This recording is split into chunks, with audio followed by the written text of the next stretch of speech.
Okay, so with दिस तुमच्या सगळ्यांच्या एक्साइटमेंटनी मी स्टेजवरती बोलतोय. Emerald going diamond doctor Babaji Gevde sir and Asha Gevde ma'am, please come on the dais. हो, आवाज कमी नाही झाला पाहिजे.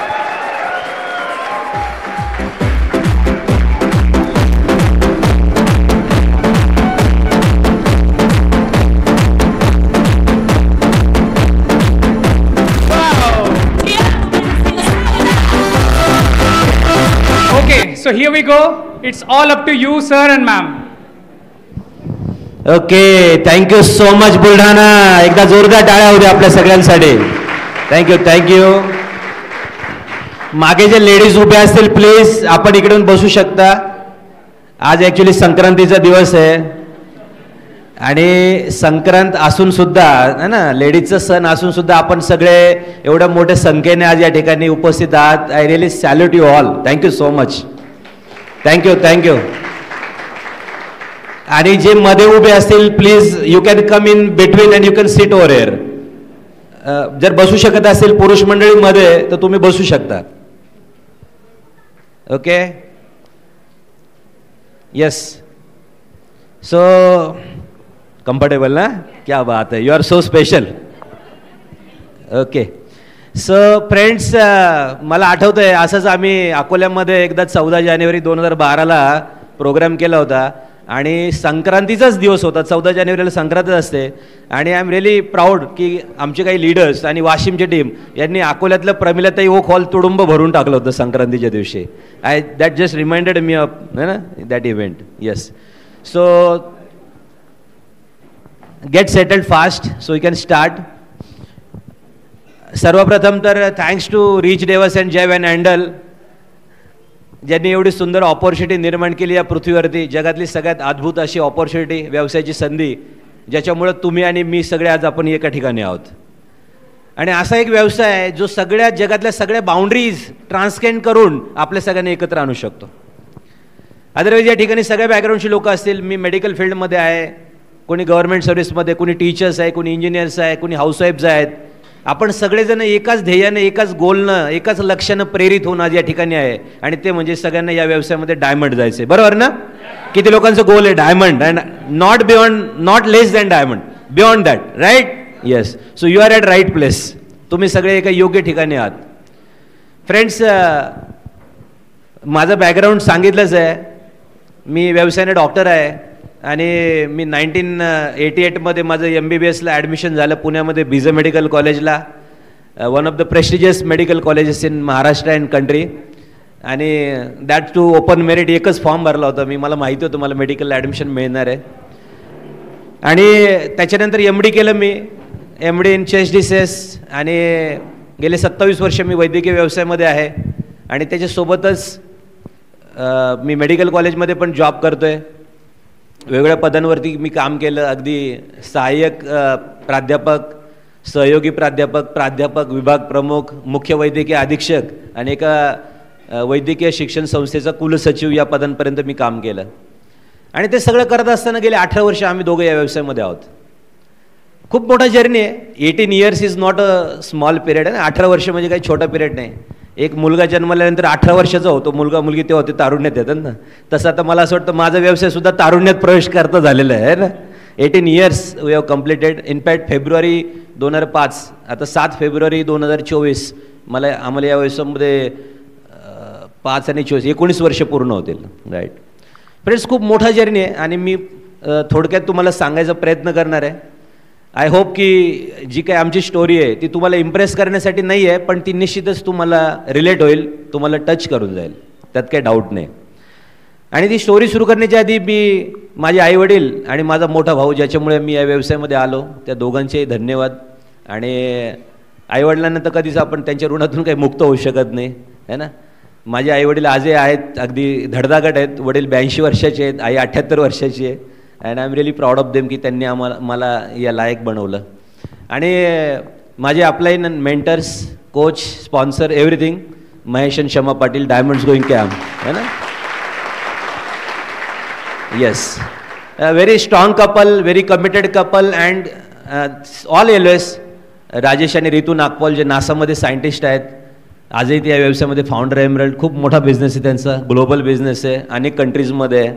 And they are applied Chetan आणि Vinita Rastogi, diamonds going camp, up to Rajsha Kantigala and up to Bill Britt and Dexter Yager and Rich DeVos and Jay Van Andel, है ना. सगळ्यांचे थँक्यू, कारण ह्या सगळ्यांच्या मुळं ना ती कडी असते, ती आपल्यापर्यंत हा व्यवसाय येतो. फ्रेंड्स, या व्यवसायात येण्यापूर्वीचं जे एक लाईफ होतं ना, that was again very simple. आमचं लाईफ फार सिम्पल होतं. मी अगदी छोट्याशा खेडेगावात पैदा झालो. 1400-1500 लोक असतीचं गाव, ज्या गावामध्ये आजही एसटी जात नाही, फाट्यावरून जाते आणि फाट्यावर उतरून पायी गावात जावं लागतं, है ना. सो माझ्या गावात कधी एसटी येऊ शकत नाही. सहलीला जायचं असेल त्यावेळेस एसटी फक्त शाळेपर्यंत येते. तर अशा गावामध्ये जन्माला आलो. गरीब म्हणजे कुटुंब फार असं काही गरीबही नव्हतो आम्ही, फार श्रीमंतही नव्हतो. एक संपल शेतकरी लाईफ, शेतकऱ्याचा मुलगा, आणि प्राथमिक शाळेत सगळं शिक्षण झालं.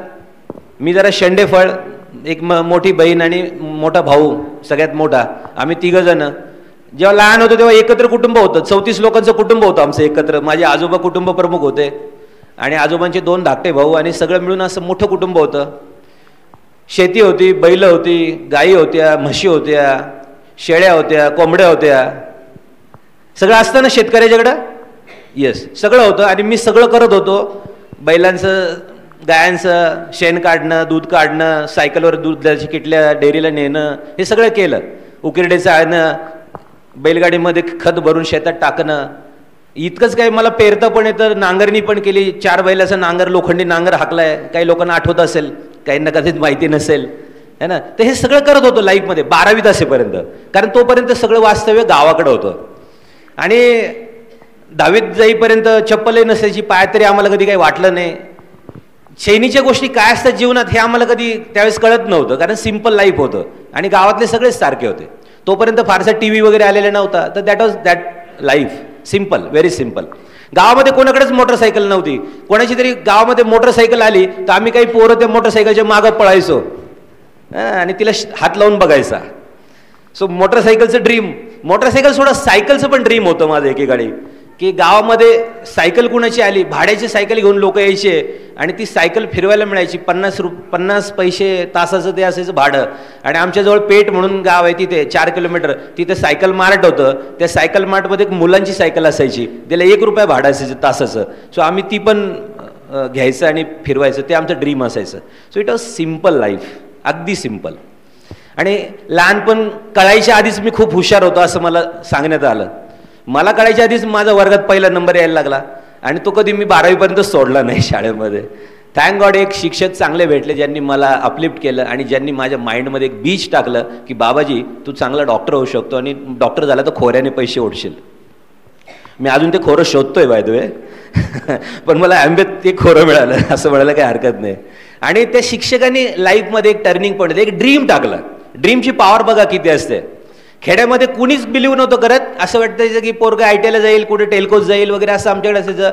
पण एका शिक्षकाने ड्रीम टाकलं की तू हुशार आहेस, तू डॉक्टर होऊ शकतो, स्कॉलरशिपला बसू शकतो. मी स्कॉलरशिपला बसलो, पास झालो 4थीला 7वीला आणि 10वीला पण आमच्या केंद्रामध्ये पहिला आलो. आणि जेव्हा मी 10वी नंतर 11वीला सायन्सला ॲडमिशन घ्यायचा निर्णय घेतला, कारण माझे गुरुजी जे मला सांगत होते, आज ते या जगामध्ये नाही आहे पण त्यांचे खूप उपकार आहेत माझ्यावरती, की त्यांनी मला ड्रीम बघायला शिकवलं. त्यांनी मला ड्रीम दिलं की तू डॉक्टर होऊ शकतो. माझ्या घरातले कोणी बिलीव्ह करत नव्हते आणि डॉक्टरीला पैसे किती लागतील या विचाराने वडिलांचं पण काही इच्छा नव्हती की मी डॉक्टरला वगैरे जावं.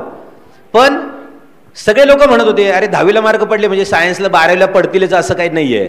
पण एक शिक्षक मला माझे जे म्हणत होते की तू जाऊ शकतो आणि मी त्यांच्यावरती फक्त विश्वास ठेवला आणि मी लोकांना म्हटलं की 10वीला मी पडले त्याच्यापेक्षा 12वीला जास्त पाडून दाखवेल. आणि मी 12वी सायन्सला गेलो मनसरला. 10वीपेक्षा जास्त मार्क मला 12वीत मिळाले आणि मी स्ट्रेट अवे मेडिकलला गेलो. जेव्हा आमच्या शाळेमध्ये 12वीला असताना सुद्धा आमच्या वर्गामध्ये बरेचशी मुलं होती. कुणी डॉक्टरांची होती, कुणी टीचरची मुलं होती. मी शेतकऱ्याचा मुलगा. मला कोणीच खिसगंतीत धरायचं नाही. लोक म्हणायची हां तो मुलगा राजेश मेडिकलला जाईल, तो आमका मेडिकलला जाईल. बाबाजीचं काही माहीत नाही. मला कोणी धरायचं नाही हिशोबामध्ये आणि मला राग यायचा. आणि जेव्हा लोक म्हणतात ना तुम्ही करू शकत नाही, त्यावेळेस करून दाखवण्यामध्ये खरी मजा असते, खरा पुरुषार्थ असतो. माझे एक चुलते पण मला म्हटले होते की तू कशाला जातो 10वीतूनच कुठेतरी पॉलिटेक्निकला जा, नाही तर टेल्कोचं अप्रेंटिसचं काहीतरी डिप्लोमा कर, तुला नोकरी लागेल चांगली. आपल्या घरातनं कोणी डॉक्टर होऊ शकत नाही. पण फ्रेंड्स, माझं ते मी गोल बनवलं आणि मी 12वीला चांगले मार्क मिळवले. बाकीच्या सगळ्या मुलांच्यापेक्षा जास्त मार्क मिळवून 12वीला सुद्धा पहिला आलो केंद्रामध्ये आणि मी मेडिकलला गेलो. तो माझा जो कॉम्पिटिटर मित्र होता तोही माझ्यावर मेडिकल आला. Of course he is a cardiologist and I am a pulmonologist. आम्ही दोघे आज खूप सक्सेसफुल आहोत. फ्रेंड्स, मेडिकलला आलो. माझ्या भावाच्या लक्षात आलं की मेडिकलचा खर्च जास्त आहे. माझ्या भावाने त्याचं शिक्षण सोडलं आणि तो मुंबईला गेला आणि त्यांनी 400 रुपयाची नोकरी पकडली गोदीमध्ये. 12वी फेल येतो आणि त्याचं त्या वर्षी लग्न झालं 1988 साली. आणि लग्न झालं म्हणून त्याच्या मालकाने त्याचा पगार थोडासा वाढून 1000 रुपये केला. आणि मला शिक्षणाचा खर्च पुण्यात बीजे मेडिकलला 1988 साली 500 रुपये लागायचे महिन्याला. आणि माझा भाऊ त्याच्या 1000 500 रुपये मला पाठवायचा. आणि हे त्यांनी 4.5 वर्ष केलं. I really salute my brother. आणि त्याच्यापेक्षा मी माझ्या वहिनीला खूप म्हणजे नेहमी हे करतो की एक स्त्री आपल्या घरातल्या इन्कममधलं अर्ध इन्कम आपल्या धाकट्या भावाला पाठवायला किंवा दिराला पाठवायला राजी होते. आणि 4.5 वर्षात एकदा सुद्धा तिने कधी म्हटलं नाही की आपण त्रास सहन करायचा आणि दिराला पैसे पाठवायचे. सो थँक गॉड की मला अशी चांगली माणसं मिळाली. आणि फ्रेंड्स, तेच ऋण होतं. आणि म्हणून जेव्हा मी MBBS झालो मग मी MDला गेलो. MD पण केलं आणि माझ्या भावाने जॉब सोडला. आणि 2000ला मी प्रॅक्टिस चालू केली. आमचं 95ला लग्न झालं. आमच्या लग्नाची फारशी काही स्टोरी नाही आहे, सिम्पल स्टोरी आहे. आणि आम्ही दोघांनी मिळून आमचं जीवन उभं करायचा निर्णय घेतला. 1 रुपया कोणाकडनं न घेता मी माझं हॉस्पिटल चालू केलं 2000 साली चाकणला. 97ला MD पासआउट झालो होतो. 2-3 वर्ष आम्ही खूप मेहनत केली. दोघांनी खूप काही शिक्षण घेतलं, एक्स्ट्रा स्किल्स डेव्हलप केले. टाटा मेमोरियल हॉस्पिटलला गेलो. मी ब्रॉन्कोस्कोपी शिकलो. पुण्यामध्ये एका हॉस्पिटलमध्ये मी क्रिटिकल केअरमध्ये जॉब केला. नाईटला तिथे काम करायचो. डेला मेडिकल कॉलेजमध्ये जॉब करायचो. 2 लक्ष होते. एक एक्स्ट्रा पैसे कमवणं आणि दुसरं होतं की खूप सारे स्किल्स ॲक्वायर करणं आणि प्रॅक्टिसमध्ये सक्सेसफुल होणं. आणि त्यासाठी आम्ही 2000ला मग आमचं हॉस्पिटल चालू केलं. जॉबमध्ये पार्ट टाईम झालो मेडिकल कॉलेजमध्ये. आणि खूप मेहनत करून आम्ही हॉस्पिटलमध्ये आमचं नाव कमवायला आणि पैसे कमवायला सुरुवात केली. आजोबांची शिकवण होती की प्रामाणिकपणे पैसे कमव, कोणाचं नुकसान करू नको. ती आम्ही फॉलो करत होतो. आणि ते करत करत 2001मध्ये आमच्या घरामध्ये ॲम्वे व्यवसाय आला. माझ्या मोठ्या भावाने जो नोकरी सोडून गावाला आला होता आणि शेती करत होता, त्याला आमच्या गावामध्ये 15 ऑगस्ट 2001ला आमच्या गावामध्ये कोणीतरी एक होम मीटिंग केली. आणि त्या होम मीटिंगमध्ये खूप सारे लोक बसले होते. इनफॅक्ट काय 15 वर्ष कार्यक्रम झाला आणि लोक बसले, त्याच्यातच कुणीतरी प्लॅन दाखवायचं म्हणून त्या लोकांना थांबून घेतलं. ॲक्च्युली प्रॉपर कॉन्टॅक्ट इन्व्हायटिंग नाही, कोणाचा इंटरेस्ट चेक नाही, काय नाही. लोक आले दुसऱ्या पर्पजसाठी, त्याच्यातच प्लॅन दाखवून टाकला. पण त्या प्लॅनमध्ये गंमत अशी आली की माझा भाऊ आणि त्याचा एक मित्र, त्या दोघांनी व्यवसाय करण्याचा निर्णय घेतला. आणि व्यवसाय करण्याचा निर्णय घेतल्यानंतर माझ्या भावाकडे 4400 रुपये नव्हते. तेव्हा 4400 रुपये लागायचे ॲम्वे बिझनेस सुरू करायला. 2001चं आहे का कोणी ॲम्वेमध्ये? आज या हॉलमध्ये आहे कोणी 2001ला 2002ला ॲम्वे केलेलं? काही लोक आहेत, त्यांना माहिती आहे. सो 2001ला माझ्या भावाने ॲम्वे घरामध्ये आणायचा निर्णय घेतला. पण त्याच्याकडे 4400 नव्हते. आणि म्हणून त्यांनी मला कॉल केला. इनफॅक्ट त्यांनी मला कॉल असा केला की एक जबरदस्त बिझनेस आलेला इंडियामध्ये, 4400 रुपये भरले की आपल्या घरामध्ये 50,000 येतील. किती सोपं कॉन्टॅक्ट इन्व्हायटिंग आहे. अच्छा, तुम्हाला काय वाटतं मी काय उत्तर दिलं असेल? हो म्हटलं असेल. मी म्हणलं, अरे दादा कुठे फसलास, असं कुठं काय होतं का? मी कंपनीचं नाव काय हे सुद्धा विचारलं नाही, काय नाही. आणि मी त्याला सल्ला दिला. मला काहीही माहिती नव्हतं. मी ॲम्वेचं नाव सुद्धा त्याच्या तोंडातनं पहिल्यांदा ऐकलं. पण मला काही माहिती नसताना मी त्याला सल्ला देत होतो की असला काही व्यवसाय होत नाही, तू असल्या काही भानगडीत पडू नको. त्याच्यापेक्षा मी तुला अजून थोडेसे जास्त पैसे देतो, तू एखादी गाई जास्त घे, कारण आमच्याकडे जर्सी गाई पण होते त्यावेळेस. म्हटलं तू गाय घे एखादी, आणखी म्हैस घे, आपल्या धारा काढ, व्यवस्थित आपलं चाललंय. आता सिनारिओ असा झाला की जो माझा भाऊ माझ्यासाठी एवढं सगळं केलं, कधी त्यांनी कुठली खळखळ नाही केली. आणि त्याला मात्र मी मना करत होतो. ॲक्च्युली माझ्या ह्या उत्तराने तो थोडासा नाराज झाला आणि त्याला दुखावल्यासारखं वाटलं. आणि त्यांनी मला फोनवर विचारलं, ते मला नको तू काही सांगू, तुलाही शहाणा झालं आहे, मला माहिती आहे, तू शिकलेला आहे, मला करायचं आहे, तू मला 4400 रुपये देतो की नाही एवढं सांग. मला खूप वाईट वाटलं. मी म्हटलं माझ्या भावाला मी कसं काय असं बोललो. मी त्याला म्हटलं काय हरकत नाही, सॉरी, तुला करायचं तू कर, पण मी नाही करू शकत बाबा, मला काही तू सांगू नको. आणि फ्रेंड्स, त्यांनी हा व्यवसाय चालू करण्याचा निर्णय घेतला. त्याच्या किटचे पैसे मी भरले आणि आमच्या घरी किट आलं. पण आम्ही खेड्यात राहायचो, आमचं म्हणजे ओरिजिनल गाव, भाऊ तिकडे राहायचा, मी चाकणला प्रॅक्टिस करत होतो. भावाला असं वाटलं की ह्याच्यातले जे प्रॉडक्ट्स आहेत, होम केअर प्रॉडक्ट, LOC, डिशड्रॉप, आमच्याकडे शेणाने सारवलेली जमीन कारेगावला, आणि इथं कसं काय हे प्रॉडक्ट्स कसे काय आपण वापरायचे, म्हणून त्याने ते किट उचललं आणि चाकणला घेऊन आला माझ्याकडे. म्हणलं आपण इथं किट ओपनिंग करू. किट ओपनिंग ज्या दिवशी झालं त्या दिवशी ही कुठेतरी पुण्यात गेली होती. सो किट ओपनिंग आम्ही पुरुषांनीच केलं. माझ्या भावानी काही वहिनींना आणलं नाही. त्याचे एक अपलाईन आले, ते पण एकटे आले single. So no ladies involvement at all. Message काय आहे याच्यामध्ये बघा, 2001ला लेडीज इन्व्हॉल्वमेंट झाली असते कदाचित मी 2001लाच बिझनेसमध्ये आलो असतो. पण 2001ला नो लेडीज इन्व्हॉल्वमेंट. ना माझ्या वहिनींना काय माहिती आहे बिझनेसचं, ना हिलाही काही मी कळू दिलं, कारण किट आम्हीच घरी आलं, घरी पाहिलं. पण त्या दिवशी स्मार्टवर केलं. त्याच्या अपलाईननी माझ्या घरामध्ये एक कागद लावला भिंतीला आणि त्याच्यावरती स्केच पेननी प्लॅन दाखवला. आणि तो प्लॅन जो माझ्या डोक्यामध्ये घुसला, मला एक लक्षात आलं की यार दिस इज अ इनोव्हेटिव्ह कन्सेप्ट. हा एक अमेझिंग कन्सेप्ट आहे ज्याच्यामध्ये टाइम कंपाऊंडिंग होऊ शकतं, ज्याच्यामध्ये टीम बनू शकते, ज्याच्यामध्ये खूप मोठं टर्नर होण्याची पॉसिबिलिटी आहे आणि खूप मोठे रिवॉर्ड्स याच्यातनं मिळू शकतात. आणि मी त्या प्लॅन दाखवल्यानंतर त्याला विचारलं, मला या व्यवसायातली सगळ्यात हायेस्ट लेवल काय ती सांग. ते म्हटले क्राऊन अँबॅसेडर. मी म्हटलं चाललो. ते म्हटले कुठं. म्हणलं 1 वर्षात क्राऊन अँबॅसेडर होणार मी आता. मी एवढा एक्साइटेड. आणि मी माझ्या भावाला काय म्हटलं, माझे पण 4400 माझं पण किट आण. आणि माझं एक माझ्या हॉस्पिटलमध्ये हाऊसमन होता, त्याचं लग्न होणार होतं ऑक्टोबरमध्ये. मी म्हटलं प्रशांत तुला सुद्धा मी लग्नाला तर दुसरं काही देणार नाही, हे किटच गिफ्ट देतोय. किती किटचे पैसे भरले मी टोटल 13,200 रुपये भरले. नंतर 4 वर्ष ऐकत होती मला, तुम्हाला काहीच कळत नाही, 13,000 वाया घालवले है ना. नंतर कळलं मला की त्याच्यातली काय इन्व्हेस्टमेंट आम्हाला आता किती रिटर्न देते. आणि फ्रेंड्स त्या दिवशी इतका एक्सायटेड मी, आणि गेलो. माझ्या डोळ्यासमोर ते नाचत होतं. मार्कर आहे का, है ना, तू बसू शकते. मी ते स्ट्रक्चर पाहिलं होतं. म्हणलं डायमंड जायचंय, इथं 6 लोक लागतात, 6 गोळे पाहिजेत आपल्याला.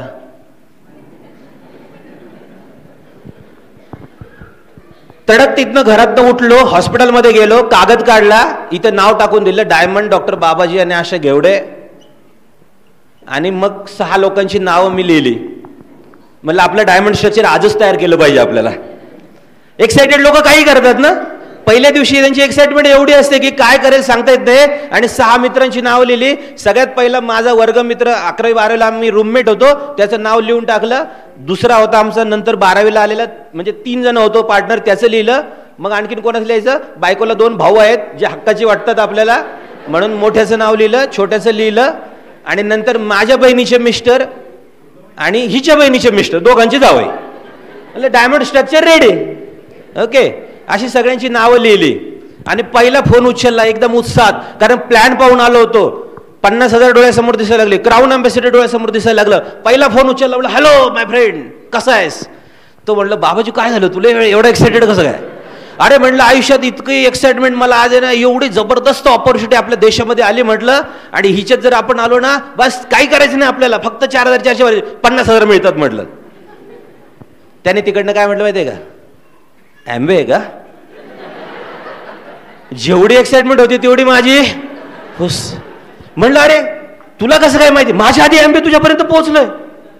तो म्हणलं बाबाजी पोहोचलं काय, माझ्याकडे किट आलं होतं ते मी 15 दिवसापूर्वी परत पण केलं, हा व्यवसाय चालत नाही. माय गुडनेस. म्हटलं काय झालं. आता याला ज्यावेळेस सांगितलंय तर म्हणलं हा आमच्या दोघांचा कॉमन फ्रेंड होता, आता याला सांगण्यात पॉईंट नाही, कारण याने याला सांगितलं असणार आहे. मग हाय गेला माझा, हाय गेला. आता तिसरं कॉन्टॅक्ट इन्व्हायटिंग करायला सुरुवात केली. म्हणलं याला करू का नको. मॅडमचा मोठा भाऊ आहे, आमच्या दोघांचं म्हणजे एकाच मांडवात लग्न झालं. आमचं पहिलं झालं आणि नंतर तिच्या भावाचं झालं, का तो मोठा आहे हिच्यापेक्षा, बहिणीचं आधी केलं, पण आमची लग्न एका दिवशी झाली. आणि तो माझ्यापेक्षा थोडासा वयाने मोठा आहे, कॉर्पोरेशनमध्ये सर्व्हिसला आहे आणि अतिशय मेहनती आहे, हार्डवर्किंग आहे, फॅमिलीची खूप काळजी घेतो, पण तो खूप चोखंदळ आहे. त्याला एखादी गोष्ट जर घ्यायला पाठवली, त्याला जर मी टाचणी जरी आणायला पाठवली ना, तो 5-6 दुकानांमध्ये जाईल, कोणती टाचणी किती लांब आहे, तिचं दांडा कसं, टोक कोणाचं चांगलं आहे, इतका चोखंदळ आहे तो. सगळं निवडून घेणार व्यवस्थित. तुम्ही विचार करा मग मला किती निवडून घेतलं असेल त्यांनी चोखंदळपणे हिच्यासाठी.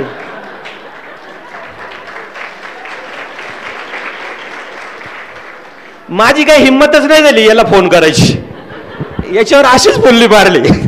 म्हणलं याला जर मी काही सांगितलं तर आपलं काही खरं, तो मला सगळे प्रश्न विचारेल आणि मला ते काही झेपणार नाही. म्हणलं हा छोटा आहे, हा झेपेल आपल्याला, धाकटा आहे ना.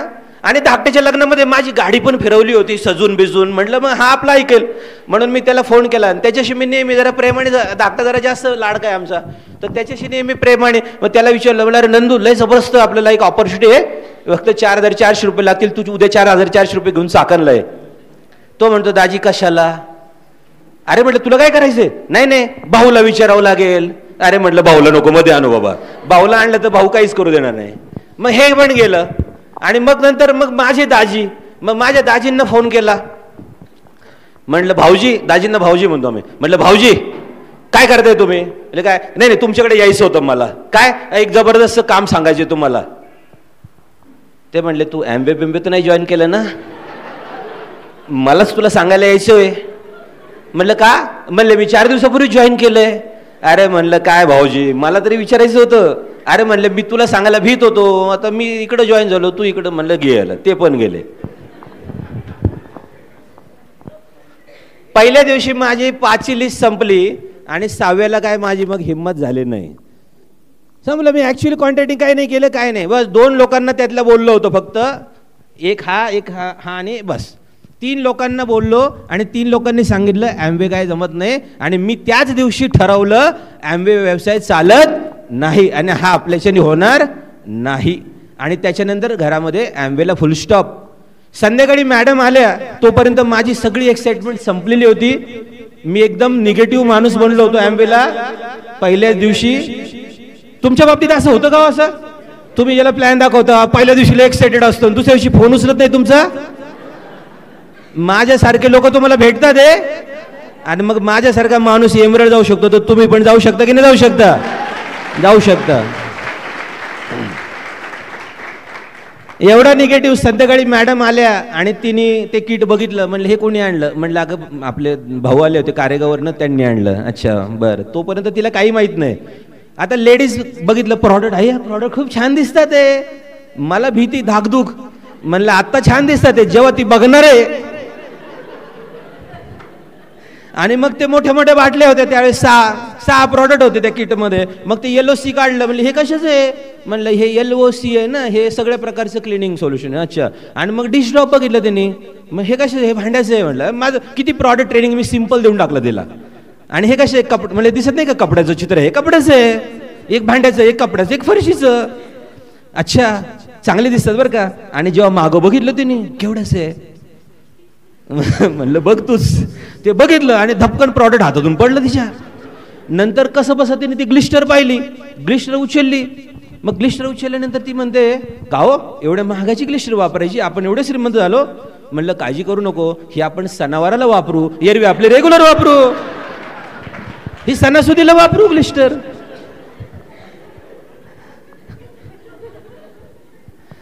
हे आमचा असा बिझनेसचा तो सगळा फियास्को झाला. त्याच्यानंतर 4-5 दिवसांनी माझे अपलाईन ग्रेट, आमचे अपलाईन माझ्या भावाच्या मध्ये आणि त्यांच्यामध्ये 4-5 लोक होती. पाटील साहेब चाकणला आले एकदा.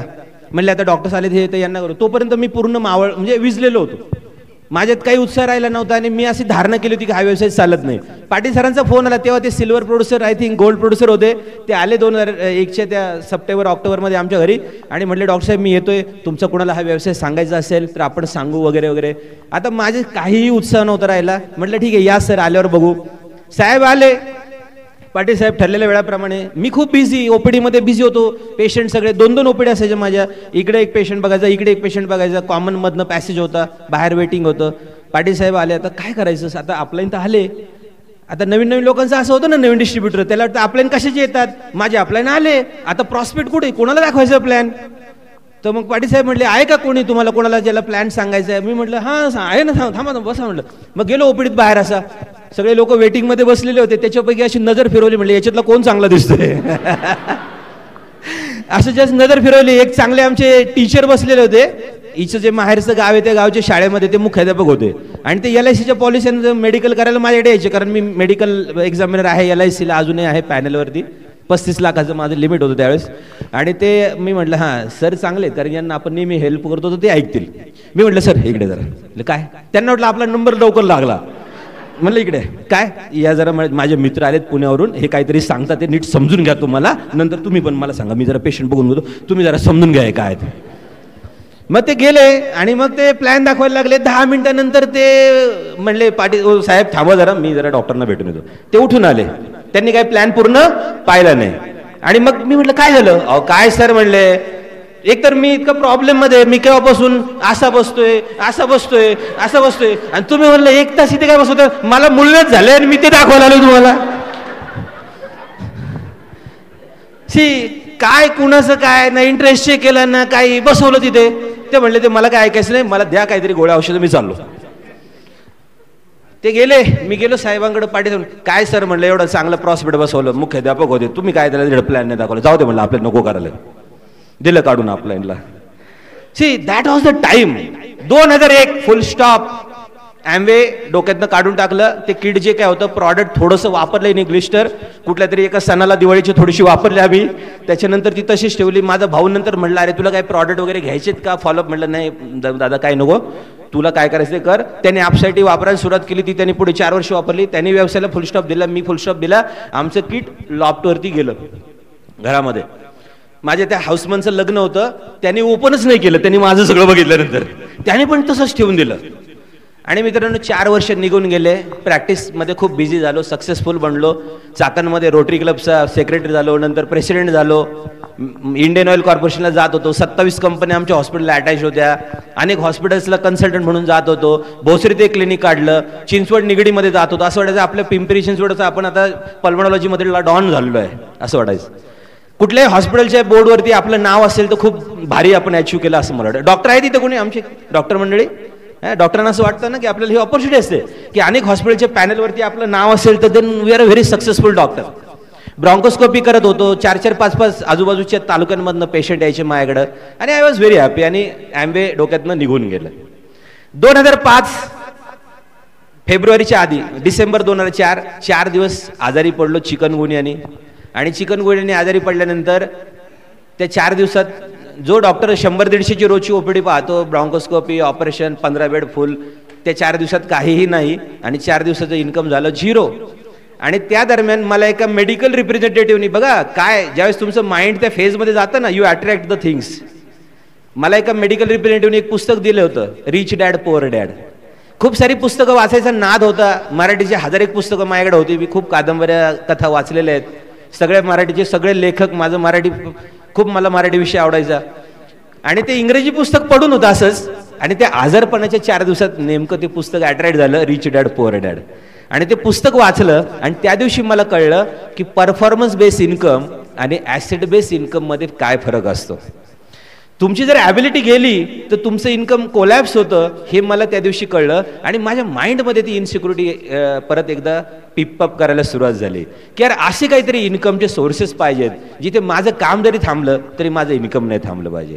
कारण ॲज अ डॉक्टर मी असे रोज असंख्य पेशंट पाहतो की ज्यांची यंग एजमध्ये ॲबिलिटी जाते, कोणाचा ॲक्सिडेंट होतो, कोणाला हार्ट अटॅक येतो, कोणाच्या घरामध्ये कोणाला कॅन्सर डिटेक्ट होतो, कोणाला किडनी फेल्युअर, कोणाला डायलिसिसवर जावं लागतं.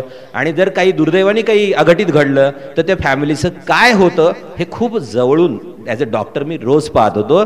इनफॅक्ट आमच्या नातेवाईकांमधले पण काही इन्सिडन्सेस मी पाहिले होते. आणि त्यामुळे ती इन्सिक्युरिटीने मला पुन्हा एकदा विचार करायला भाग पाडलं. आणि मी माझ्या भावाला शेअर केले माझ्या माइंडमधले थॉट्स. अरे म्हटलं 4 दिवस आजारी पडलो तर माझं इन्कम यार ठप्प झालं. म्हटलं दादा काहीतरी पाहिजे. आणि मग माझा भाऊ मला परत म्हणला, अरे तुला तेच तर सांगतोय 4 वर्षापासून, तू ॲम्वे करायला पाहिजे होतं. आता 4 वर्षापूर्वी भाऊ सांगत होता तेव्हा तो पण बिझनेस करत होता आणि मला सांगत होता म्हणून मला वाटत होतं याचा स्वार्थ आहे. 4 वर्षानंतर आता भाऊ मला परत सांगतोय, आता तो करत नाहीये तरी सांगतोय. आता मात्र मी माझं डोकं ओपन करायला ओपन म्हणजे झालं की भावाचा आता तर काही स्वार्थ नाही आणि तरी मला भाऊ सांगतोय तू ॲम्वे करायला पाहिजे होतं. आणि फ्रेंड्स माझ्या डायरीमध्ये महेश पाटील सरांचा नंबर होता, लँडलाईन नंबर. मी त्यांना कॉल केला, म्हटलं बघू तर आपल्या अपलाईनचं काय चाललंय. कारण मधले जे 4-5 लोक होते त्यांचं सगळं त्यांचं ॲम्वे थांबलं होतं ना. म्हणजे माझ्या दृष्टीने ॲम्वे बंद झालं होतं इंडियातनं. बरोबर ना. आपण ज्याला करताना पाहिलंय तो करत नाही म्हणलं आपल्याला असं वाटतं ॲम्वे तर बंद झालं. बऱ्याच लोकांना असं वाटायचं. आमच्याकडे वाकडेवाडीला पूर्वी पुण्यात ॲम्वेचं ऑफिस होतं. आणि एका माणसाला नंतरची गोष्ट आहे, म्हणजे आम्ही प्लॅन दाखवला तर तो म्हणे नाही ॲम्वे तर कब का बंद हो गया. म्हणलं काय. तो म्हणलं मी जेव्हा जाऊन बघतो तेव्हा ॲम्वेचं ऑफिस बंदच दिसतं मला, ते शिवाजीनगरचं. अरे म्हटलं तू कधी जातो. तो म्हटलं मी 8 वाजता जातो पिंपरीकडनं, मी कोथरूडला जातो ड्युटीला आणि संध्याकाळी तिकडनं 8 वाजता येतो. 2 वेळा मला ऑफिस बंद दिसतं. म्हणलं अरे ऑफिसचं टायमिंग 10 ते 6:30 आहे. बरोबर ना. सो त्याला पार्टी बंद दिसली म्हणून तो म्हणतो की ॲम्बे बंद आहे. तर तसं नसतंय ते, ॲम्बे तर चालू आहे. आज इथं बुलढाण्यामध्ये एवढे लोक जमलेत, हे काय आहे ना. सो फ्रेंड्स, मी पाटील सरांना फोन केला, त्यांच्या वडिलांनी उचलला, लँडलाईन नंबर होता, आणि त्यांना म्हटलं महेश पाटील आहेत का, ते म्हणले ते कुठेतरी फील्डवर गेलेत. म्हणून त्यांनी मला मोबाईल नंबर दिला, त्याच्यावर कॉल केल्यावर मी पहिला प्रश्न विचारला, म्हटलं पाटील साहेब काय चाललंय. ते म्हणले किट ओपन करतोय. म्हटलं कसलं किट. ते म्हणले बिझनेस किट ॲम्बेचं. मग ॲम्बे चालतंय का म्हटलं. ते म्हणले चालतंय काय, पळतंय म्हणे. माझ्या आता चांगलं, मी फाउंडर प्लॅटफॉर्म झालो, सक्सेस आहे, ट्रिप्स करतोय. मग म्हणलं एक काम करा, मला करायचंय परत, या फॉर्म घेऊन. सहज गेलो बोलून, आणि दुसऱ्या दिवशी सकाळी पाटील साहेब आले चाकणला. कुठलाही सल्ला मसलत नाही, काय नाही. त्यांना बघितलं, हिच्या कपड्यावर आठ्या कशाला आले हे परत आपल्याकडं. म्हटलं आता करू, आता बघू. त्यावेळेस नाही जमलं, आता ट्राय करून बघू. आणि 2005ला आम्ही बॅक टू द फ्युचर आलो. 995च्या प्लॅन मध्ये हमारे वापस एंट्री हो गई. राईट. ॲम्बेने योजना काढली होती बॅक टू द फ्युचर, पण आमचं खरंच फ्युचर बदललं, आणि आमचं पास्ट आता म्हणजे सांगण्यासारखा झाला, हिस्टॉरिकल झालाय पास्ट, आहे ना. आणि फ्रेंड 2005ला आमचं ॲम्बेचं जर्नी पुन्हा चालू झालं. आणि मग खूप साऱ्या गमती जमती झाल्या, खूप सारे प्रश्न आले, कारण आता मात्र आम्ही निर्णय घेतला होता हा व्यवसाय करायचा. आणि जेव्हा करायला सुरुवात केल्यानंतर खूप सारे चॅलेंजेस येतात, आमच्या लाईफमध्ये आले. ते मी थोडंसं मॅडमची स्टोरी ऐकल्यानंतर मी ते तुम्हाला शेअर करेल. सो खरं तर हा व्यवसाय करण्याचा निर्णय तिने घेतला, कारण 2005ला आम्ही जरी व्यवसायात आलो तरी मी परत वेळ काढत नव्हतो, काही नाही. आणि मग पाटील सरांच्या लक्षात आलं की हा माणूस स्वतःहून बोलून आपल्याला यांनी चालू केलंय, आणि तरी काही करत नाही. हे फंक्शनला बोलायचे, मी जायचो नाही, कारण द्यायचो. डॉक्टर आहे, बिझी आहे, अचानक पेशंट आला, निघालोच होतो, अचानक पेशंट आला. आता आज सुद्धा तुम्ही बऱ्याच लोकांना बोलवलं होतं ना, काही लोक नसतील आले, काही लोक निघालेत अजून. ते संध्याकाळी 4 वाजता म्हणतील अरे ते निघालो होतो पण ते रस्ताच नाही सापडला. सो असे सगळे कारण मी देत होतो. आणि मग पाटील सरांच्या एक दिवशी डोक्यात आलं, ते म्हणले तुम्हाला जमत नाहीये, एक मुंबईला फंक्शन आहे, मॅडमला घेऊन जाऊ का. मग मी काय म्हणलं, सर घेऊन जावा, काय प्रॉब्लेम आहे. माझं काय होतं स्वार्थ त्याच्यामध्ये, कारण मी जर गेलो तर माझं आर्थिक नुकसान होतं, ओपीडी मिस होते, दिवसाचं एक डॉक्टरचं MD डॉक्टरची ओपीडी 10-15 हजारचं नुकसान, प्लस त्याच्यातनं निघणारी IPD है ना. सो मी विचार केला, मी जाते याच्याऐवजी सर हिला म्हणतात तर जाऊ दे, हिला जाऊ दे, कारण ही कसं हॉस्पिटल ऍडमिनिस्ट्रेशन ही बॅकअप मध्ये होती. आणि मग ही म्हणे अरे पोरांचं काय. म्हणलं पोरांची चिंता करू नको, मी सांभाळीन त्यांना, त्यांची आंघोळी बिंगोळी. म्हणलं एक दिवस सुट्टी आंघोळीला, माझी पोरं एकदम खुश, जा मम्मी तू जा. आणि म्हटलं यांच्या जेवणाचं काय, पप्पा असल्यावर जेवणाची काळजी नाही, जवळचं हॉटेल आहे, कुठे ऑर्डर सांगितली, कंपाऊंडरला सांगितलं तरी आणून देते, त्यामुळे पोरं एकदम खुश, मम्मी जाणार. बरं आमच्याकडे भावाची पण 2 पोरं शिकायला होती, म्हणजे 4 जण होते घरी. मग हिला गेलं 3:30 वाजता रात्री निगडीला, तिथून ती बसनी मुंबईला, आणि मुंबईला गेली 7 वाजता. 12चं फंक्शन, पाटील सर 7 वाजताच घेऊन गेले तिथे. म्हटलं 12ला सुरू होणारं फंक्शन हे 7 वाजताच. पाटील सर आम्हाला नेहमी सांगतात फर्स्ट रो मेंटॅलिटी, लेट करायचं नाही, फंक्शनच्या आधी जायचं, रस्त्यात कुठं जेवायला वेळेला टाइमपास करायचं नाही, आधी पोहोचायचं. लेट आल्यामुळे जागा मिळत नाही, बघा असं खाली बसायची वेळ, ते लोक उभी आहेत सगळी, आधी आली असती तर जागा नसती का मिळाली पुढं. सो माझे आपल्याला नेहमी शिकवायचे काय पुढं जायचं, आपण पुढं असलं पाहिजे पहिल्या रांगेमध्ये. आणि मला असं वाटलं आता चांगला हसबंड म्हणून 2-3 वेळा फोन करून विचारावं कसं चाललंय ग, कारण मला सोडून एकदा पहिल्यांदाच मुंबईला गेली एवढ्या लांब. बऱ्याच पुरुषांना असा एकतर फाजील गैरविश्वास असतो की आपल्या बायकोचं आपल्यातून सगळं अडतंय. त्या दिवशी मला रिअलाइज झालं काहीच अडत नाही. ही मुंबईला गेली, संध्याकाळी आली सेफ. मी सुरुवातीला 1-2 वेळा फोन केले, तिने उचलले, आणि फंक्शन चालू झालं. मी परत फोन केला, काय कशाला सारखे फोन करताय, नका करू आता, मी फोन झालं फंक्शन झाल्यावर फोन करेल म्हणलं यार. आणि तिकडून संध्याकाळी फंक्शन झाले, मग काय फोनच नाही. आता आपण फोनच नाही करायचा. फंक्शन झालं, परत रात्री घ्यायला गेलो निगडीला चाकणवरनं, आणि गाडीत बसल्यावर जे हिने सांगायला सुरुवात केली, काय जबरदस्त फंक्शन पाहिलं. एवढी लोक बांद्रा कुर्ला कॉम्प्लेक्समध्ये फंक्शन झालं होतं, ते 2005चं काहीतरी समरमध्ये फंक्शन होतं.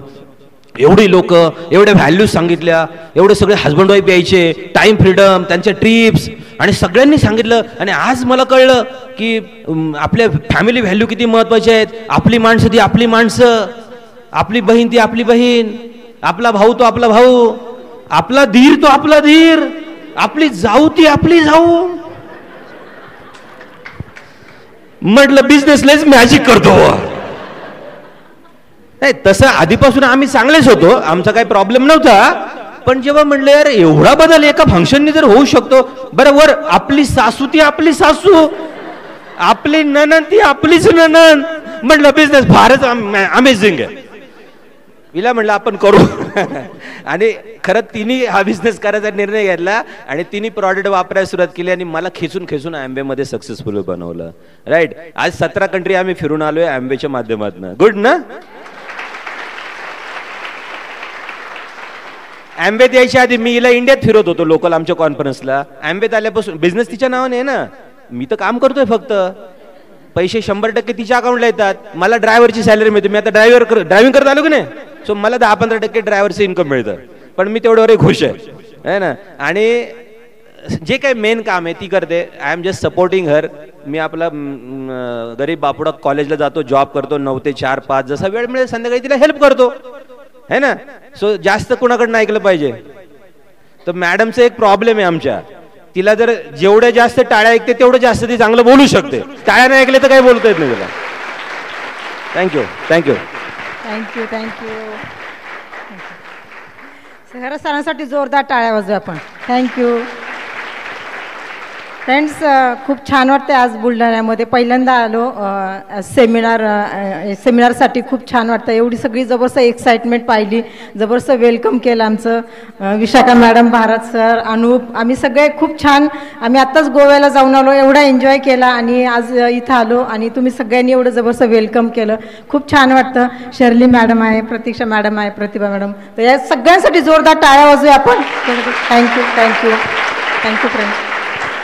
नाव आहे, नवीन लोक आहेत बरेच इथले इकडचे. तर नाव सांगेल. नाव आहे मिसेस आशा गेवडे. बिझनेस वुमन आहे आणि मी लग्नाच्या आधी काही दिवस जॉब करत होते, लग्नानंतरही जॉब करत होते. खूप बिझी शेड्यूल होतं आमचं. सरांनी हिस्ट्री सांगितलेली आहे. एवढं बिझी शेड्यूल होतं. हॉस्पिटलमध्ये आम्हाला वेळच नव्हता. जेव्हा हा बिझनेस साईनअप केला तर मला एक CD मी ऐकली होती, पाहिली होती. त्या CDतल्या व्हॅल्यूज मला खूप आवडल्या होत्या. तेव्हा मी यांना म्हटलं होतं हा बिझनेस खूप छान आहे, खरं आपण करायला पाहिजे. आणि किती लोक CD ऐकतात बरं? सगळे ऐकतात ना. बस त्या CDमुळं खरं आमचं लाईफ चेंज झालं आणि आम्ही डिसिजन घेतला हा बिझनेस करायचा. भरपूर चॅलेंजेस आले, कारण वेळ कसा काढायचा कळत नव्हतं. एवढं बिझी शेड्यूल होतं आमचं. सकाळी आम्ही पहाटे 5 वाजता हॉस्पिटलमध्ये असायचं दोघे पण. काय आमचं हॉस्पिटल चेस्ट फिजिशियन होते, पण खूप काही खेडेगावातले आमचे नातेवाईक असायचे आणि खूप काही पेशंट आमच्याकडे असायचे. मग कोणाची सर्जरी कर, हे कर, सगळं आम्ही करत होतो. फक्त डिलेवरी सोडून आमच्या हॉस्पिटलमध्ये नर्सिंग होम सगळं करत होतो. आम्ही दोघे खूप बिझी होतो.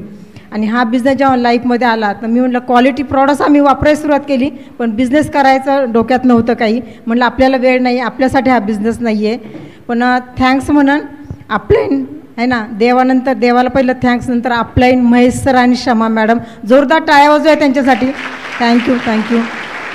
कारण त्यांनी एक फंक्शन प्रमोट केलं आणि त्या फंक्शनला सरांनी सांगितलं. मी तिथं गेले आणि मी काय पाहिलं तिथं, मी पहिल्यांदा एवढं मोठं फंक्शन पाहिलं, एवढी गर्दी पाहिली आणि हे वातावरण मला खूप आवडलं.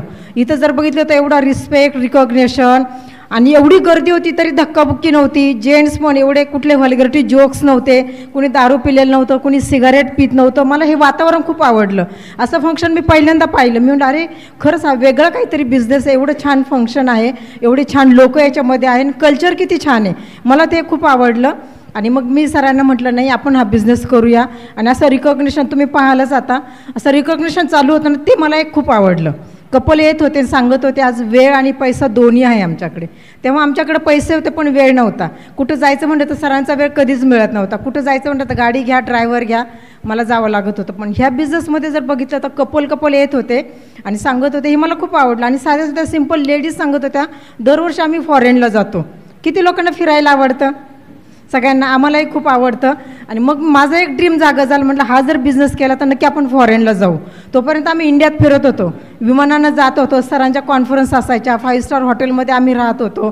पण आम्ही इंडियाच्या बाहेर कधीच गेलो नव्हतो. आणि ते एक अट्रॅक्शन होतं, नाही आपल्याला फॉरेन ट्रिप करायची. आणि मग सरांना म्हटलं नाही आपण करूया म्हटलं हा बिझनेस. आणि पुण्यात एक फंक्शन होतं, गंमत सांगते. पुण्यात जे फंक्शन होतं ना, त्या फंक्शनला चतुर्थी होती त्या दिवशी. आणि मी सरांना म्हटलं आपण फंक्शनला जाऊया. तर सर म्हटले एवढं बिझी शेड्यूल आहे, मला जमणार नाही, तू जा.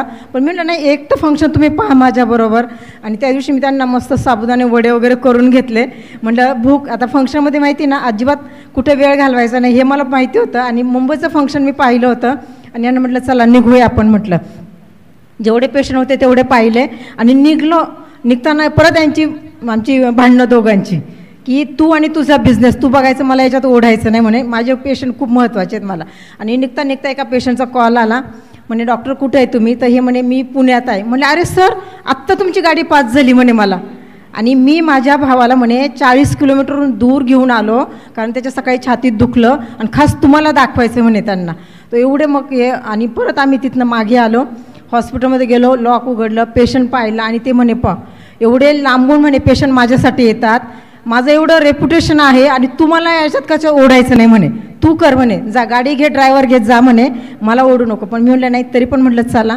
आणि त्या फंक्शनमध्ये गेल्याच्या नंतर 8 ते 10 डायमंड्सला ते मी ऐकलं आणि 8 ते डायमंडची थॉट प्रोसेस, रेसिड्युअल इन्कम, ते मला खूप अट्रॅक्ट झालं. आणि ते जे सांगत होते डायमंड लाईफस्टाईल, ती मला खूप जास्त अट्रॅक्ट झाली. म्हटलं आता पैसे भरपूर कमवतो आपण, पण अशी लाईफस्टाईल नाही आहे आपल्याकडे जी डायमंडला आहे ती. आणि आम्ही दोघांनी तिथं डिसिजन घेतला, म्हटलं आपण हा बिझनेस करूया. आणि मग मात्र खरं आम्ही अपलाईनला बोलवून घेतलं, आम्ही स्वतःहून बोलवून घेतलं अपलाईनला की तुम्ही या, आम्हाला ही लाईफस्टाईल पाहिजे, आम्हाला दरवर्षी फॉरेन ट्रिप एन्जॉय करायच्यात, कसं करायचं सांगा. आणि मग त्यांच्याबरोबर बसून आम्ही डिस्कस केलं की कसा वेळ काढायचा. आणि मग आम्ही डिसिजन घेतलं की नाही आपण हा बिझनेस करूया. आणि इतका फास्ट आम्ही बिझनेस केला फ्रेंड, आम्ही 10 महिन्यातच प्लॅटिनम क्वालिफाय झालो. आणि त्याच वेळेस चायना बीजिंगची ट्रिप होती आणि ती पण आम्ही ट्रिप क्वालिफाय केलं, कारण आम्ही तर क्वालिफाय झालो, आमच्या डाऊनमध्ये पण खूप पिना ब्रेक केल्या आणि आम्ही 10 महिन्यातच क्वालिफिकेशन करून त्या ट्रिपला गेलो. आणि खूप छान वाटलं फ्रेंड्स. आणि एवढी एक्साइटमेंट होती चायना बीजिंगची, कारण चित्रात पाहत होतो आम्ही, है ना. आणि मग ते प्रत्यक्षात आलं, खूप एन्जॉय केला. आणि मग वाटलं नाही आता दरवर्षी आपण फॉरेन ट्रिप करायच्यात आणि जे आपल्यासाठी झालं आपल्या डाऊनलाईनमध्ये पण झालं पाहिजे, ते पण लोक कपल आले पाहिजे. आणि मग डिसिजन घेतला, फास्टेस्ट आम्ही एम्ब्रॉल पण झालो फास्ट तिथे. आणि सरांचा क्वालिटी टाईम आम्ही यूज केला. जेव्हा जेव्हा पाटील सर यायचे तेव्हा तेव्हा आम्ही स्वतःचा चार्ज घेतला. आम्ही म्हटलं नाही, आपल्याला जर ड्रीम जर स्ट्रॉंग ठेवलं तर नक्कीच हा बिझनेस होणार आहे. पहिल्यांदा ड्रीम काय माहीतच नव्हतं, है ना. असं एक फंक्शन होतं, आम्हाला एका स्पीकरनी 100 स्वप्न लिहायला सांगितली होती. किती लोकांनी लिहिल्यात स्वप्न? लिहिल्यात का? बरेच लोकांनी ना. जोपर्यंत आम्ही बिझनेसमध्ये आलो आम्हाला काहीच माहीत नव्हतं ड्रीम काय, स्वप्न काय. पण खरं तेव्हा आम्ही 100 स्वप्न लिहिली. तर मी तुम्हाला आज सांगेल, तुम्ही सुद्धा ज्यांनी लिहिली नसेल त्यांनी आज जाऊन 100 स्वप्न लिहा तुम्ही. हजबंडचे वेगळे, वाईफचे वेगळे, आणि पहा कसे मिरॅकल होतात. आमचे 2 मुलं आहेत आम्हाला, शुभंकर छोटा आहे, प्राजक्ता मोठी आहे, ती MBBS केलं, MD पॅथॉलॉजी करते आता सावंगी मेघे यांच्याच हॉस्पिटलमध्ये. आणि मुलगा तो BBA केलं आणि MBAची तयारी करतो आता, तो पण कॉम्पिटेटिव्ह एक्झाम पण देतो आहे आता. दोन्ही मुलं एवढी जबरदस्त, एवढी टॅलेंटेड आहे आणि एवढे ओबियंट आहे, केवळ ह्या बिझनेसची कमाल येते.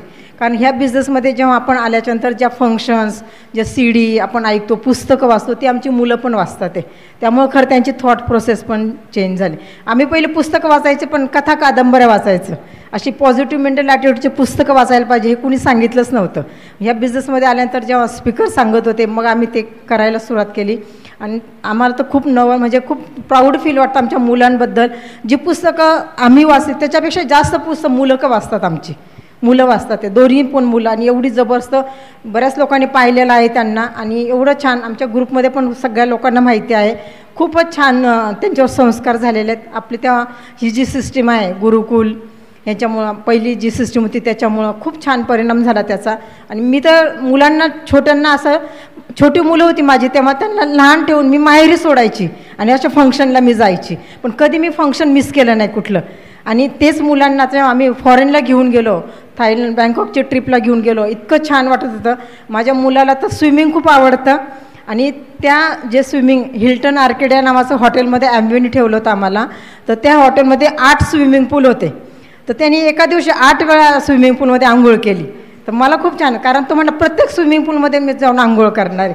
आता विशाखाला वगैरे यांना माहिती आहे सगळ्यांना किती भारी हॉटेल असतात फॉरेनचे. ॲम्बियो कुठल्या हॉटेलमध्ये ठेवतं, एवढ्या 5 स्टार 7 स्टार प्रॉपर्टीमध्ये ॲम्बियो ठेवतं. आणि ती सवय आता लागली. आता त्या बाहेर कुठल्या हॉटेलमध्ये नको वाटतं. कुठं सर म्हटलं नाश्ता करायचा नाही, चांगलं हॉटेल असेल तर चला, कारण ॲम्बियोनी ती सवय लावली आपल्याला. आणि एवढं जबरदस्त. आणि खरंच आता लाईफ आम्ही एन्जॉय करतो. जे बिझी लाईफ होतं आमचं, वेळ नव्हता, आज आम्ही दोघं फ्री आहोत. म्हणजे सकाळी मॉर्निंग वॉक बरोबर करतो, कुठं जायचं म्हणलं तर 4 नंतर आम्ही दोघे जातो. आम्हाला दोघांना खूप छान वाटतं फिरायला. आणि पहिलं माझी जेव्हा आमचं जेव्हा हॉस्पिटल मारुती गाडी होती आमच्याकडे, मारुती 800, त्याच्यानंतर सँट्रो आली, त्याच्यानंतर फिएस्टा आली, त्याच्यानंतर ही आली आता आम्ही, है ना, मुलीसाठी गाडी घेतली, है ना, I10 घेतली. तिकडं सरांच्या भावाचा मुलगा त्यांना I10 गिफ्ट केली, सरांच्या भावाला आम्ही ओमनी गिफ्ट केली सुरुवातीला, आणि आता आम्ही कुठली गाडी घेतली पाहिली सगळ्यांनी आहे ना. सरांची ड्रीम कार आहे ती. सगळ्यांनी जोरदार टाळ्या वाजवा सरांसाठी. थँक्यू. कारण आमचा मुलगा पण खूप ड्रीमर आहे, आणि जेव्हा आम्ही बिझनेसमध्ये आलो तेव्हा ड्रीम सांगितले ना, सगळ्यांनी आम्ही जे 100 ड्रीम्स लिहिले ना त्याच्यामध्ये पण मर्सिडीजचं ड्रीम होतं आमचं. आणि मग मुलगा तर म्हणायचा पप्पा आपल्याला मर्सिडीज घ्यायची. आणि एकदा तर आम्ही शोरूममध्ये गेलो आणि मर्सिडीजच्या शोरूममध्ये घेऊन आम्ही राईड घेऊन आलो, 3-3.5 किलोमीटर मर्सिडीजमध्ये फिरून आलो, कारण त्याचं पण खूप ड्रीम स्ट्रॉंग होतं, त्याला पण खूप आवडती गाडी, सरांनाही खूप आवडती. सेम गाडी आम्ही पाहिली होती 17 वर्षापूर्वी, आणि सेम गाडीवर आम्ही फोटो काढला होता माझ्या मुलाचा आणि माझा, आणि ती सेम गाडी आज आमच्याबरोबर आहे, सेम गाडी. आणि आत्ता सरांचा बर्थडे झाला 1 तारखेला, तर ती गाडी घेतली आम्ही. खूप छान वाटतं. सगळे आमचे जे आहेत, तुपणे sir madam, Sudke sir madam है ना, बाकी सगळी जी टीम आहे, भरपूर टीम आलेली आज सगळी आपली ही टीम सगळी होती आमची तिथे. आणि घरी खूप मोठा प्रोग्राम झाला, आणि तिथे खरंच इतकं छान वाटलं की खरंच प्रत्येकाने ड्रीम पाहणं गरजेचं आहे. मी तर सगळ्यांना सांगेल, लेडीज जेंट्स, जास्त फिरायला कुणाला आवडतं? लेडीज फॉरेनला. जास्त शॉपिंग करायला कुणाला आवडते? लेडीज. दागिने लेडीज आहे ना हे, आणि मुलांचं चांगलं एज्युकेशन व्हावं कुणाला आवडतं? लेडीज. ही सगळी स्वप्न जी आहे ना बऱ्याचदा लेडीजची स्ट्रॉंग असतात, तर लेडीजला सांगेल तुम्ही स्ट्रॉंग राहा. जेंट्स आहेच आपल्याबरोबर, पण बऱ्याचदा लेडीज जर बघितलं ना असे मूड्स खालीवर होतात, ECG सारखे. ECG कसं आपला खालीवर असतो, तसं लेडीजचे मूड होतात. कधी चांगले कस्टमर मिळाले, बिझनेस चांगला झाला की एकदम एक्सायटेड, आणि कधी कोणी प्रॉडक्ट रिटर्न केलं किंवा नाही म्हटलं की आपण एकदम डिमोटिवेट होतं, आणि काय होतं मग आपलं सगळ्या घरात पण आपण सगळं निगेटिव्ह वातावरण करतो आहे ना. तर लेडीजला मी सांगेन सगळ्यांनी स्ट्रॉंग राहायचं आहे, आणि स्ट्रॉंग राहून हा बिझनेस करायचा आहे. ॲम्वे एवढं जबरदस्त देत आहे. आता आम्ही पाहिलं एवढं जबरदस्त सेलिब्रेशन झालं 25व्या वर्ष गोव्यामध्ये, एवढं जास्त आम्ही ग्रीन ITC हॉटेलमध्ये आम्ही राहिलो, इतका एन्जॉय केला आम्ही. विशाखा मॅडम होत्या, भरपूर सगळे, अनुप वगैरे, अनुपची मम्मी होती, खूप एन्जॉय केला फ्रेंड्स आम्ही. आणि आमचं तर असं ड्रीम स्ट्रॉंग आहे की आपण सगळेजण खूप मोठा बिझनेस करूया विदर्भामध्ये, आणि ॲम्वेचं नाव एकदम मोठं करूया आपण, आणि खूप एन्जॉय करू तिथे. तुमच्या प्रत्येकाने ड्रीम पहा, प्रत्येकासाठी होणार आहे, कारण सेम क्वालिटी प्रॉडक्ट्स आम्ही वापरतो, सेम क्वालिटी प्रॉडक्ट्स तुम्ही वापरताय, आणि सेम बिझनेस ऑपॉर्च्युनिटी सगळ्यांसाठी आहे, आमच्यासाठी जी आहे तुमच्यासाठी पण आहे. म्हणून आपण एकत्र बसून काम करूया आणि खूप एन्जॉय करूया. आणि आमची टीम पण खूप लांबून आज आलेली आहे, सगळे एक्साइटमेंट आहे, आणि एवढा सारा हॉल पाहिजे, आम्ही तर खूप एक्सायटेड झालो, खूप काही शिकून जाणार आहोत, आणि तुमच्याकडनं पण खूप आम्ही शिकतो. Thank you. Over to sir. Thank you. Okay, thank you. तर फ्रेंड्स, आम्ही 2005ला हा व्यवसाय दुसऱ्यांदा करण्याचा निर्णय घेतला. हिने सांगितलं, ओढत मला एका फंक्शनला नेलं, आणि ते असंच फंक्शनमध्ये मी बसलो होतो मागे, असं जाऊन बसलो ते हॉलमध्ये गणेश कला क्रीडा मंचामध्ये, की म्हटलं आपल्याला कोणी बघितलं नाही पाहिजे, कोणी ओळखीचं भेटलं तर म्हणजे डॉक्टर साहेब इकडं काय करताय, त्या भीतीनं लो सेल्फ इमेजनं बसून राहिलो. इव्हन याला पण नाही उठून गेलो पूर्ण 8 तास, आपल्याला कोणी बघितलं नाही पाहिजे. आणि जसं जसं फंक्शन संपत आलं तसं मात्र सैल झालो, आणि सगळ्यात शेवटी मात्र उठून उभा राहून टाळ्या वाजवायला लागलो दिलखुलासपणे, आणि लक्षात आलं की नाही यार, जीवनात जे शोधतोय ते सगळं इथं मिळू शकतं. आणि त्या दिवशी संध्याकाळी फंक्शनमधनं बाहेर पडलो. येस. आणि हिला म्हटलं थँक्यू, तू सगळ्या कृत्या करून मला आणलं. ते साबुदाणे वडे म्हटले ना, ते लालूच होतं माझ्यासाठी, कारण मला आवडतात. ते म्हटले तुमच्या आवडीचे साबुदाणे वडे पण घेतलेत, चला जाऊया फंक्शनला. लेडीजला हे ट्रिक्स आहेत काही काही, तुमचे नवरे येत नसतील तर असं काहीतरी करावं लागतं तुम्हाला, है ना. तर मी त्या फंक्शनचा प्रॉडक्ट आहे, आणि त्याच्यानंतर मात्र आम्ही दोघांनी काम करायला सुरुवात केली. तोपर्यंत 2005 फेब्रुवारीपासून 2000 जुलैच्या त्या फंक्शनपर्यंत मी काही करत नव्हतो. आमच्या घरात एकही प्रॉडक्ट आलं नाही, काय नाही. आम्हाला तरी प्रॉडक्ट महागच वाटत होते, ॲम्वेचे खूप महाग वाटत होते मला ॲम्वेचे प्रॉडक्ट. पाटील सर म्हटले, डॉक्टर साहेब प्रोटीन पावडर घ्या, आपल्याला गरजेची असते. मी म्हटलं हा, प्रोटीन पावडर तर लागतेच म्हटलं आपल्याला, पण आम्ही जे खातो त्याच्यातनं प्रोटीन मिळतं म्हटलं, कशाला लागतं वेगळं प्रोटीन. आणि मग त्यांनी दाखवलं, मग ते 1200 रुपयाचा तो 200 ग्रॅमचा. म्हटलं साहेब याच्यात अख्खा किराणा येतो महिन्याचा, हे कुठं खाणार आम्ही. वाटतं ना, किती लोकांना ॲम्वे प्रॉडक्ट महाग वाटतात, प्रामाणिकपणे सांगा, माझ्यासारखे किती लोकांना महाग वाटतात. अरे बुलढाण्यात प्रॉडक्ट महाग नाही वाटत, सगळ्यांना स्वस्त वाटतात. काही काळजी करू नका, वापरायला लागल्यानंतर कळलं की हे प्रॉडक्ट फार अमेझिंग आहेत, हे गरजेचे आहेत, आणि हे स्वस्तच आहेत, कारण कॉस्ट पर यूज आपल्याला स्वस्त पडतात. एनिवे, फंक्शन बघितल्यानंतर डिसिजन घेतलं. फंक्शनमध्ये कोणीतरी म्हटलं 100 PV केले पाहिजे दर महिन्याला. संध्याकाळी घरी आल्यानंतर तिला म्हटलं उद्या जायचं तू वाकडेवाडीला, आपले 100 PV करायची. 100 PUला पैसे किती लागतील तर म्हटले 40-50 रुपयाचा PU होता तेव्हा, 4000 रुपयाचे 100 PU व्हायचे. 2005ची गोष्ट आहे. हिला पैसे दिले 5000 रुपये, ती गेली ड्रायव्हरला घेऊन वाकडेवाडीला गेली, काय प्रॉडक्ट आणायचे म्हटलं तुझे तू आण. ती आली ऑर्डर करून. आता ते ऑर्डर मला वाटलं झाले 100 PU, हो गे 87 PU झाले. आणि त्याच्यानंतर मंथ एंडला पाटील सरांचा फोन आला. तोपर्यंत बाकी काही ॲक्टिव्हिटी नव्हत्या, जस्ट पहिला महिना. पाटील सरांचा फोन आला, डॉक्टर साहेब मी जस्ट आलो होतो MBA ऑफिसला, तुमचं ते चेक करत होतो सिस्टीममध्ये. तेव्हा हे मोबाईल नव्हते, काय नव्हतं. 2005ला MBA ऑफिसमध्ये एक तो डेस्क असायचा, त्याच्यात जाऊन बघायला लागायचे PV, किंवा मेसेज पाठवायचा 3232 काहीतरी नंबर होता त्याला, ते PV यायचे आपल्याला. 3 रुपये लागायचे एका मेसेजला, है ना. तर ते केल्यानंतर सरांचा फोन आला, डॉक्टर साहेब तुमचे 87.5 PV झालेले आहेत. बरं म्हटलं मग काय नाही, म्हटले 12.5 PV अजून याच्यात ॲड झाले ना 100 होतील आणि तुम्ही पहिली लेवल अचीव कराल MBAची 3%. मी म्हटलं अरे वा चांगलं आहे की. मग ते म्हटले काय करायचं. म्हटलं सर 12.5 PV करायला किती पैसे लागतील. ते म्हणले 550-600 रुपये लागतील. अच्छा. आणि म्हटलं मग 3% झाल्यावर चेक किती येईल मला. ते म्हणले 120 रुपये. मग म्हटलं डॉक्टर, म्हटलं पाटील साहेब काय लॉजिक आहे का हो. म्हटलं 100 PV कंप्लीट करून 120चा चेक आणि मी 750 घालवायचे. ते म्हणले बघा डॉक्टर साहेब आग्रह नाही आहे, पण तुम्हाला जर डायमंड जायचं आहे तर पहिली स्टेप तर केली पाहिजे ना. म्हणले 3%. हां आणि बरं वर कशी मिरची लावली. हां म्हणलं तसं तुम्हाला काही पैशाचा वगैरे प्रॉब्लेम तर नाही आहे ना. आता डॉक्टरला असं म्हणलं, डॉक्टरचा इगो सटकला. हा आता माझी सटकली. म्हणलं नाही नाही मग करायचे, करा काय मग काय आणू, काही आणा म्हणलं PV करा. आले बुधवारी की पैसे देतो. आता पैसे जे आता विचारले असं पैशाचा काय प्रॉब्लेम आहे का म्हणल्यानंतर तर मग इगोच हर्ट झाला. मग त्यात अशा रीतीने मी पहिला 3% झालो आणि पुढचे 3 महिने सलग 3%च करत होतो आम्ही आमचेच प्रॉडक्ट वापरून.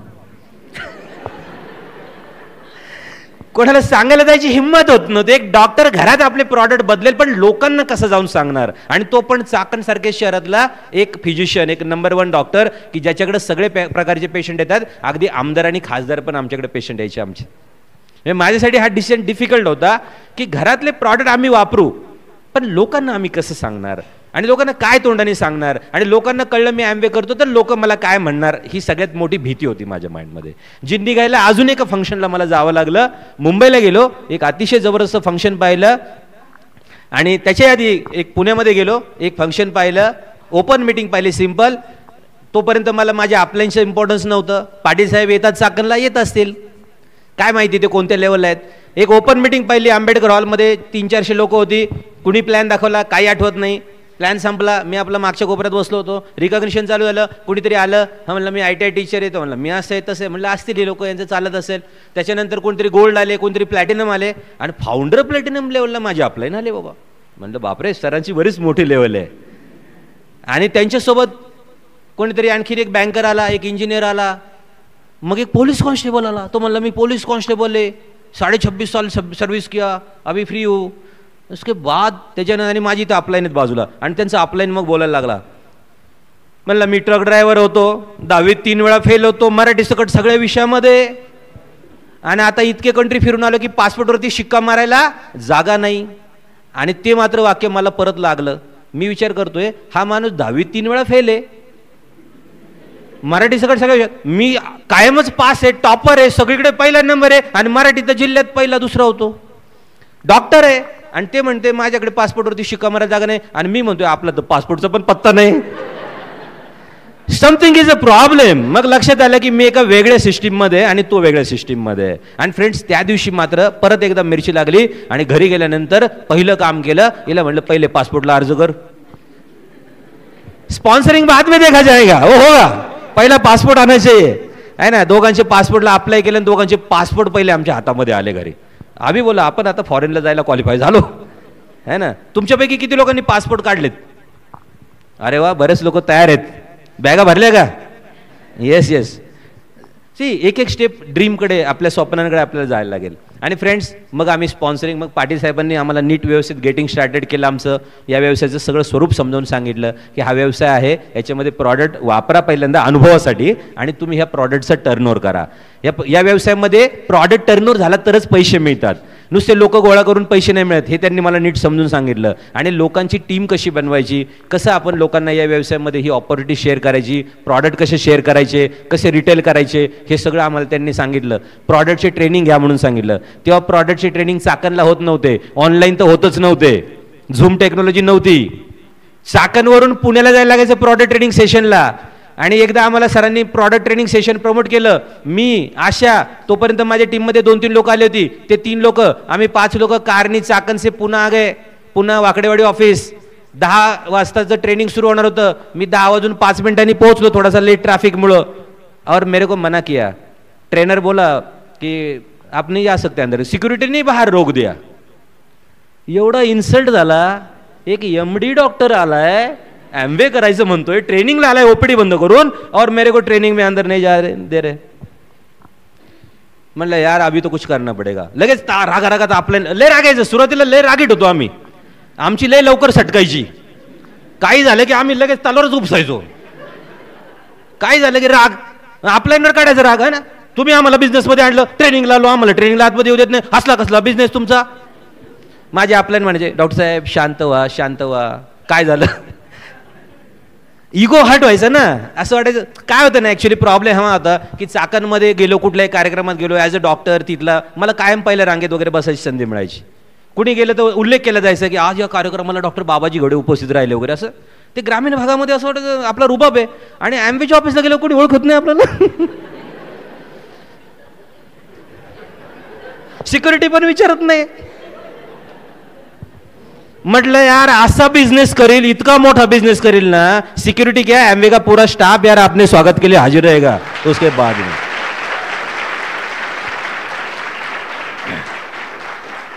जे लोक पॉझिटिव्ह इगो घेतात ना ते लोक जीवनामध्ये प्रगती करतात. लोक 2 प्रकारे घेऊ शकतात. एखादा गेला असा निगेटिव्ह, नाही करूंगा बिझनेस, छोड दूंगा. मी पॉझिटिव्ह घेतलं आणि मग त्या दिवशी असं ठरवलं, म्हणलं यार एक दिन ना मेरे चाकण में मेरे टीम के लिए ट्रेनर आएगा.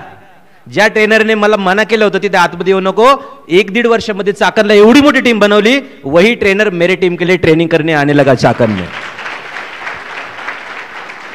C you need to be that powerful है ना. आम्ही असं काम केलं. आणि आज बघा ना, आज बुलढाण्यामध्ये एवढा मोठा इव्हेंट होतोय ना. This credit goes to all leaders. Because त्यांनी किती वेळा त्रास सहन केला असेल, किती वेळा त्यांनी प्रवास करून कुठे कुठे जाऊन BBS अटेंड केले असतील. तर आम्ही पण हे सगळं केलं. चाकणमध्ये बिझनेस चालू केला. काही मित्रांना सांगायला सुरुवात केली. मित्र हसायला लागले, बाबाजी हे झाले, येऊन गेले. म्हणलं काही थंड हवेची लाट आहे का, एकदा येऊन गेली परत येऊ शकत नाही. लोक असं सांगतात, हे आंबे येऊन गेले आता चालणार नाही. माझा एक मित्र, डॉक्टर मित्र, खूप हसायचा माझ्यावरती. ॲक्च्युली तो, आणि त्याच्यामुळे मी चाकणला जाऊन प्रॅक्टिस चालू केली होती. तो खूप फायनान्शियल ट्रबलमध्ये आला होता. आम्ही थोडंसं ट्रान्झॅक्शन वगैरे हे करून ती जागा वगैरे बी परचेस करून तो त्याच्यातनं रिलीज झाला. आणि तो माझी सगळीकडे खेचायला सुरुवात केली. त्याला कळलं मी ॲम्वे जॉईन केलं. 4 चौघामध्ये कुठे आमच्या मेडिकल असोसिएशनच्या मिटिंगला वगैरे गेलं की तो म्हणा, डायमंड आला बघा, डायमंड आला, डायमंड आला. आणि मला असं यार तू कशाला माझं भांडं फोडतो, मी करतोय ॲम्वे है ना. एक दिवशी असाच गुस्सा आला. हिला म्हटलं आशा याला जाऊन स्पॉन्सर करावं लागतंय म्हटलं. त्याला कॉल केला, म्हटलं हाय माय फ्रेंड, म्हटलं आज संध्याकाळी मी तुझ्या घरी येणार आहे. मी आणि आशा आणि आपल्या आयुष्यातल्या सगळ्यात महत्त्वाच्या विषयावरती बोलायचंय की आपण अजून कडके काय कडके, कारण कडकेच होतो तोपर्यंत आम्ही बऱ्यापैकी. म्हटलं आपण कडके काय रे, अजूनही यशस्वी का नाही झालो, आज संध्याकाळी मला तुझ्याशी बोलायला यायचंय. त्याला लक्षात आलं. त्यांनी बायकोला सांगितलं, अगं बाबाजी येतोय, बहुतेक ॲम्ब्युलन्स सांगणार आहे. ती म्हटली तुम्ही इतके भोळे सांब आहे, आतापर्यंत असे 3-4 बिझनेस करून चुकलेले, अजिबात हो नाही म्हणायचं, नाहीच म्हणायचं. बायकोने त्याचं एकदम पक्क बौद्धिक करून घेतलं होतं. आम्ही दोघं गेलो. ठरलेल्या वेळी संध्याकाळी 8:30 वाजता वेळ दिली होती. तो क्लिनिकमधून आला, तो जनरल प्रॅक्टिशनर आहे, क्लिनिकवरून आला होता. मी पण गेलो. मस्त मी तोपर्यंत प्रॉपर डेमो किट आणि सगळी बॅग बनवली होती प्लॅनची. पक्का स्टुडंट झालो तो अपलाईनचा. त्याच्या घरी गेलो. सगळं अपलाईनने सांगितल्याप्रमाणे सिटिंग अरेंजमेंट, मी इकडं, वाईफ इकडं, तो इथं, त्याची बायको इथं, सगळं बसलो, सगळं प्रॉपर. त्याच्या 2 पोरी किरकिर करायला लागल्या. ही उठली, हिच्या पर्समध्ये कायम चॉकलेट असायचे, घेऊन बाहेर गेली मुलांची केअर करायला. एकदम ओबेडियंट पार्टनर, बिझनेस पार्टनर. लेडीजचा रोल फार महत्त्वाचा आहे. पुढच्या हाफमध्ये सांगेल मी कसं केलं पाहिजे. आणि मग मी त्याला प्लॅन दाखवला आणि त्याला सुरुवात केली. म्हटलं बघ मित्रा, मी जे करतोय ते तू करायलाच पाहिजे असं काही नाही. पण तू आणि मी एकाच शहरात प्रॅक्टिस करतो ना, आपल्या दोघांची सगळी सुखदुःख आपल्याला माहिती आहेत. आणि तुझ्या आर्थिक प्रॉब्लेमचं कारण काय, माझ्या आर्थिक प्रॉब्लेमचं कारण काय, हे मी आज समजून सांगणार आहे. मी पूर्ण विचारांती हा व्यवसाय करायचा निर्णय घेतलाय. तुला हे माहिती आहे की मी बाबाजीने आजपर्यंत आयुष्यात काही चुकीचं केलं नाही आहे जीवनामध्ये. प्रॅक्टिस पण इथिकली केलेली आहे. आणि हे प्रेझेंटेशन पाहिल्यानंतर तुझा तू निर्णय घे. तुला जे करायचे ते कर. तुला जर माझ्याबरोबर व्यवसाय करायचा असेल तर तुझं स्वागत आहे, मी तुला मदत करेल. आणि नसेल करायचं तर हिंमत ठेव मला म्हणण्याची की मला करायचं नाहीये, मी तुला आयुष्यात परत त्रास देणार नाही या व्यवसायासाठी. आणि म्हटलं याच्यानंतर परत बाहेर चार चौकामध्ये म्हणू नको की डायमंड आला, कारण बाबाजी एवढे डायमंड झाल्याशिवाय राहत नाही म्हटलं.